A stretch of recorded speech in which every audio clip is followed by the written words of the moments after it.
Friends, आज की हमारी इस वीडियो का टॉपिक है famous English writer Aldous Huxley का बहुत ही शानदार और इंटरेस्टिंग ऐसे सेलेक्टेड स्नोबेरीज, और आज हम इसे लाइन बाय लाइन एक्सप्लेनेशन के साथ कंप्लीट करेंगे। So now without delay let's start the video. About the essay selected snowberries is taken from his book music at night. यह ऐसे एल्डस हक्सली की बुक म्यूजिक एट नाइट से लिया गया है। In this essay, Aldous Huxley discusses the interesting subject of snowberries। इस essay में writer Aldous Huxley दिखावा करने के इंटरेस्टिंग सब्जेक्ट को डिस्कस करते हैं। He tells some kinds of snowberries as disease, booze, modernity, art and culture। इस essay में राइटर ने कुछ टाइप की स्नोबेरीज बताई है। फॉर एग्जांपल, कुछ लोग बीमारियों को लेकर दिखावा करते हैं, कुछ लोग शराब को लेकर दिखावा करते हैं, और कुछ लोग मॉडर्निटी यानी आधुनिकता को लेकर दिखावा करते हैं, और कुछ लोग आर्ट और कल्चर को लेकर दिखावा करते हैं। In this essay snob means arrogant and snobberies means desire to add और शो ऑफ। इस ऐसे में स्नोब का मतलब है घमंड या दिखावा करने वाला, और स्नोबेरीज यानी होता है घमंड करना या झूठा दिखावा करना। दोस्तों, एक बार ऐसे के बारे में शॉर्ट में आपको बता दूं कि इस ऐसे में राइटर एल्डस हक्सली ने बताया कि दुनिया में सभी लोग स्नोब है यानी दिखावा करने वाले हैं, और उनमें किसी न किसी प्रकार का घमंड होता है। कोई इंसान किसी भी चीज़ के बारे में दिखावा कर सकता है। वे बताते हैं कि कुछ लोग स्नोबेरीज को अच्छा मानते हैं और कुछ लोग बुरा मानते हैं। यह हम पर डिपेंड करता है कि हम उनके बारे में क्या सोचते हैं। तो बिना किसी देरी के स्टार्ट करते हैं आज का essay. In the essay selected snobberies, Aldous Huxley discusses the interesting subject of snobberies. इस ऐसे में राइटर एल्डस हक्सली दिखावा करने के इंटरेस्टिंग सब्जेक्ट को डिस्कस करते हैं। The essay does not teach any moral principle. हालांकि यह ऐसे हमें कोई नैतिक सिद्धांत नहीं सिखाता है। But familiarises with a new subject that is applicable to most people of the world. लेकिन यह ऐसे हमें एक ऐसे सब्जेक्ट से इंट्रोड्यूस करवाता है जिसे पूरे वर्ल्ड के लोग फॉलो करते हैं, और वो है स्नोबेरीज यानी दिखावा करना या घमंड करना। There are all kinds of people and all kinds of snobberies, so that there is nothing in the world about which people cannot be snobbies। Writer कहता है कि दुनिया की ऐसी कोई भी चीज़ नहीं है जिसके बारे में लोग दिखावा नहीं करते, यानी कि आजकल लोग सभी चीज़ों के बारे में दिखावा करते हैं, चाहे वो उनकी लाइफ के लिए डेंजरस ही क्यों ना हो। Let's consider some स्नॉब्स। आइए कुछ स्नॉब्स यानी दिखावा करने वाले लोगों के बारे में पढ़ते हैं। A snob takes much interest in something. Snob एक ऐसा इंसान होता है जो किसी चीज़ में बहुत ज़्यादा इंटरेस्ट लेता है। दोस्तों, यहाँ से एक नंबर का क्वेश्चन पूछा जा सकता है कि स्नॉब कौन होता है, तो इसका आंसर होगा कि एक ऐसा व्यक्ति जो किसी चीज़ में बहुत ज़्यादा इंटरेस्ट लेता है। फॉर एग्जांपल, किसी को फ़ोन में इंटरेस्ट होता है तो वो नए फ़ोन लाता है, और किसी को बाइक में इंटरेस्ट होता है तो वो बाइक खरीदता है। He gives respect to wealth and social position. आगे राइटर कहते हैं कि दिखावा करने वाला व्यक्ति वेल्थ यानी पैसे और सोशल पोजीशन यानी समाज में अपनी पोजीशन बनाए रखने का काफ़ी ख्याल रखता है, क्योंकि इनके बिना वो दिखावा नहीं कर सकता। Snobbery means taking interest in something very much. Snobbery यानी होता है किसी चीज़ में बहुत ज़्यादा इंटरेस्ट लेना। Aldous Huxley begins the essay all men are snob about something. Aldous Huxley ने ऐसे की शुरुआत में कहा है कि सभी लोग किसी न किसी चीज़ को लेकर स्नोब है यानी दिखावा करते हैं। He writes about different snobberies also. Writer essay में डिफरेंट टाइप की स्नोबरीज के बारे में बताते हैं। फॉर एग्जांपल, डिजीज स्नोबरी यानी बीमारी का दिखावा, बूझ स्नोबरी यानी शराब का दिखावा, मॉडर्निटी स्नोबरी यानी आधुनिकता का दिखावा, फैमिली स्नोबरी यानी परिवार का दिखावा, आर्ट स्नोबरी यानी आर्ट का झूठा दिखावा, सोशल स्नोबरी यानी समाज का दिखावा, कल्चर स्नोबरी यानी संस्कृति का दिखावा, और लास्ट है लोयन हंटिंग स्नोबरी यानी किसी की वाहवाही करने का झूठा दिखावा करना। There are fashions in snobberies also. आगे राइटर कहते हैं कि कुछ स्नोबरीज में फैशन भी होता है, यानी कि टाइम निकलने के साथ ये आउटडेटेड भी हो जाती है। Old snobberies become outdated and the new ones takes their place. पुरानी स्नोबरीज आउटडेटेड हो जाती हैं, ख़त्म हो जाती हैं, और नई स्नोबरीज उनकी जगह ले लेती हैं। इसे समझाते हुए आगे राइटर कहते हैं कि earlier people used to be snobbies about their families. पुराने ज़माने में लोगों में बड़े परिवार की स्नोबरी थी। जिस परिवार में ज़्यादा लोग होते थे उसे समाज में रिस्पेक्टेड फैमिली माना जाता था। But now family snobbery is on the decline. लेकिन अब आज के मॉडर्न ज़माने में यह स्नोबरी ख़त्म हो चुकी है, क्योंकि आज महंगाई के कारण बड़े परिवार का पालन पोषण करना मुश्किल हो गया है। New cultural snobbery is on the increase. Writer कहते हैं कि आजकल लोग कल्चरल स्नोबरी यानी संस्कृति का ज़्यादा दिखावा कर रहे हैं। Though it is resisted by low class people. हालांकि लो क्लास के गरीब लोग संस्कृति का झूठा दिखावा नहीं करते, वे इसे नहीं अपना सकते। The latest in our times is the booze snobbery. हमारे टाइम की जो स्नोबरी है वो है बूज स्नोबरी यानी शराब का झूठा दिखावा करना। And most young men and women also from 15 to 70 are seen drunk in at least private parties। और आजकल 15 से 70 साल की लेडीज़ और जेंटलमैन किसी भी प्राइवेट पार्टी में शराब का दिखावा करते हुए और ड्रिंक करते हुए देखे जा सकते हैं। France has been famous for its fine wines and its fine taste. Writer Aldous Huxley कहते हैं कि फ्रांस अपनी शानदार शराब और इसके शानदार टेस्ट के लिए फेमस रहा है। But such is the influence of these low class people that the taste for fine wine is being substituted for strong wines and cocktails।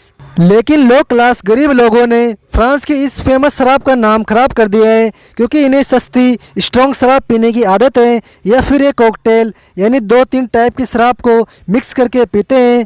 इनकी वजह से फ्रांस की शराब की वैल्यू कम हुई है। राइटर अब नेक्स्ट स्नोबरी के बारे में बताते हैं, जो है disease snobbery. Many people are disease snobs. कई लोग बीमारी के स्नोब हैं, यानी कि लोगों ने दिखावा करने में बीमारी को भी नहीं छोड़ा, वो इसका भी दिखावा करते हैं। They talk about their disease with much interest. वे बड़े इंटरेस्ट के साथ अपनी बीमारी के बारे में बताते हैं। फॉर एग्ज़ाम्पल वे कहते हैं कि मुझे तो इंसोम्निया की बीमारी है या टीबी की बीमारी है और मेरा ट्रीटमेंट अमेरिका या स्विट्ज़रलैंड के सबसे महंगे हॉस्पिटल्स में चल रहा है। इस तरह वे अपनी बीमारी का दिखावा करते हैं। Some people are consumption snobs. कुछ लोग अपनी बीमारी में लगे पैसों का दिखावा करते हैं। और number of people who are disease snobs. कई लोग बीमारी के स्नोब्स हैं। There are examples of young man and women who are TB snobs. कई सारे आदमी और औरतें खुद को टीबी यानी ट्यूबरकुलोसिस का स्नोब मानते हैं।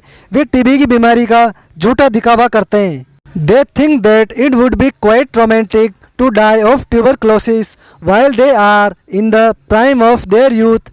आगे राइटर कहते हैं कि कुछ लोग जिन्हें टीबी की बीमारी है वो सोचते हैं कि टीबी की बीमारी के कारण वे तो अपनी यंग एज में ही मर जाएंगे, और यंग एज में मरना कितना रोमांटिक होगा। The regrettable part of it is that end of these TB snobs are not as romantic as they seem to be imagine। लेकिन टीबी की बीमारी की जो लास्ट स्टेज होती है वो रोमांटिक नहीं होती, बल्कि बहुत ही बुरी होती है। काफ़ी तड़पने के बाद टीबी के पेशेंट की डेथ होती है। They talk lightly about their disease. ये जो बीमारी के स्नोब्स होते हैं वे बीमारी को बहुत ही लाइटली लेते हैं। They think romantically. Way romantic होकर सोचते हैं।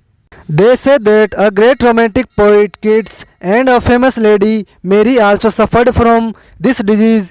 वे कहते हैं कि जिस तरह great romantic poet John Keats और फेमस लेडी मेरी टीबी की बीमारी से रोमांटिक तरीके से मर गए थे, वैसे ही एक दिन इसी तरीके से वे भी मर जाएंगे।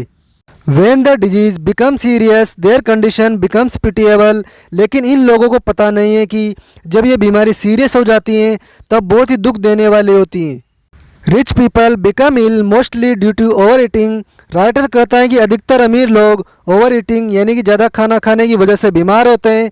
वे जब भी किसी नए प्रोग्राम में जाते हैं तो भूख न लगने के बावजूद भी ठूस ठूस कर खाना खाते हैं और इसी वजह से वे बीमार पड़ते हैं।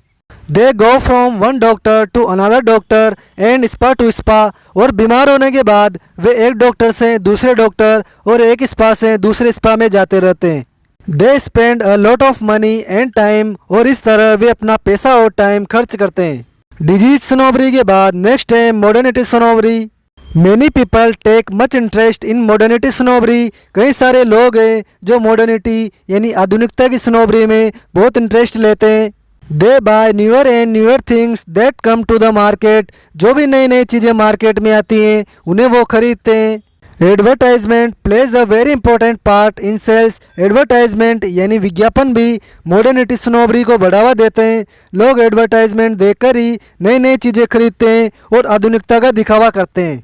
In factories durable things are not made. यहाँ पर ड्यूरेबल थिंग्स का मतलब है ज़्यादा चलने वाली चीज़ें। राइटर कहते हैं कि फैक्ट्रीज में ज़्यादा चलने वाली चीज़ें नहीं बनाई जाती क्योंकि चीज़ें लंबे समय तक चलेगी तो लोग उनसे बोर हो जाएंगे और नई नई चीज़ें भी नहीं खरीदेंगे। If any engineer makes a very strong building he is called a traitor. जैसे अगर कोई इंजीनियर स्ट्रॉन्ग बिल्डिंग बनाएगा तो उसे ट्रेटर यानी धोखेबाज कहा जाता है और उससे कोई नया काम भी नहीं मिलता। राइटर अब आगे आर्ट स्नोबरी के बारे में बताते हैं। There are two types of art snobs. Art के दो टाइप के स्नोब्स होते हैं। They are platonic art snobs and unplatonic art snobs. एक है प्लेटोनिक आर्ट स्नोब्स और दूसरा है अनप्लेटोनिक आर्ट स्नोब्स। राइटर आगे इन दोनों में डिफरेंस बताते हुए कहते हैं the platonic art snobs praise painting but do not buy any painting. Platonic art snobs किसी भी पेंटिंग की तारीफ तो करते हैं लेकिन उस पेंटिंग को खरीदते नहीं हैं। Unplatonic art snobs buy paintings at the painter also. लेकिन अनप्लेटोनिक आर्ट स्नोब्स पेंटिंग और पेंटर दोनों को खरीद लेते हैं और उनकी पेंटिंग्स की तारीफ करते हुए कहते हैं कि आज से तुम सिर्फ हमारे लिए पेंटिंग बनाना। Only unplatonic art snobs are useful. और इस तरह सिर्फ अनप्लेटोनिक आर्ट स्नोब्स ही यूजफुल होते हैं। आर्ट स्नोबरी के बाद नेक्स्ट है लोएनेंटिंग स्नोबरी यानी झूठी तारीफ करना या किसी की चमचागिरी करना। Some people are lionising snobs. कुछ लोग दूसरों की झूठी तारीफ करते हुए उनकी चमचागिरी करते हैं। They live in contact with famous people. वे बड़े बड़े अमीर लोगों की चापलूसी करते हैं और हमेशा उनके कॉन्टैक्ट में रहते हैं। They feel proud in their contacts. और इन फेमस लोगों के कांटेक्ट में रहकर ये लोग काफ़ी प्राउड फील करते हैं कि हमारी जान पहचान तो बड़े बड़े लोगों से है और बड़े बड़े लोगों के साथ हमारा उठना बैठना है। दे talk about there contact with famous people. और जब ये चापलूसी करने वाले लोग अमीर फेमस लोगों के कांटेक्ट में रहते हैं तो सिर्फ इनके बारे में ही बातें करते हैं। लोएनेंटिंग स्नोबरी के बाद नेक्स्ट है society snobbery. Some persons are society snobs. कुछ लोग सोसाइटी के स्नोब्स होते हैं। वे समाज में अपनी इज्जत बढ़ाना चाहते हैं। They think that they are important in society. वे सोचते हैं कि वे सोसाइटी में एक इम्पोर्टेंट इंसान है और उनके बिना तो सोसाइटी का कोई भी काम नहीं हो सकता। They say that they can get any work done in society. वे कहते हैं कि वे सोसाइटी के किसी भी काम को करने के लिए हमेशा रेडी रहते हैं। सोसाइटी स्नोबरी के बाद नेक्स्ट है अपनी पोजेशन स्नोबरी यानी अपने पास कई चीज़ें होने पर उनका दिखावा करना। The person who has a four wheeler thinks he is superior to others who don't have motor cars. एक व्यक्ति जिसके पास कार है वो उन अदर लोगों को खुद से नीचा समझता है जिनके पास कार नहीं है। The makers of motor cars think that this snobbery is very good. Car बनाने वाले सोचते हैं कि ये स्नोबरी बहुत अच्छी है क्योंकि लोगों में ये स्नोबरी रहेगी तभी तो उनकी कार्स बिकेगी। Many people change their old models for new models. कई सारे लोग हैं जो नए नए मॉडल्स की कार और बाइक्स खरीदना चाहते हैं। The pope of Rome is the head of all the popes of the world. Pope Rome के धार्मिक गुरु हैं। राइटर कहते हैं कि रोम के पॉप दुनिया के सभी पॉप के हेड हैं। In the same way every snobbery has its highest user. और इसी तरह हर एक स्नोबरी का एक हाईएस्ट यूज़र होता है। As for the value of snobberies it all depends on the attitudes of its प्रैक्टिनर्स।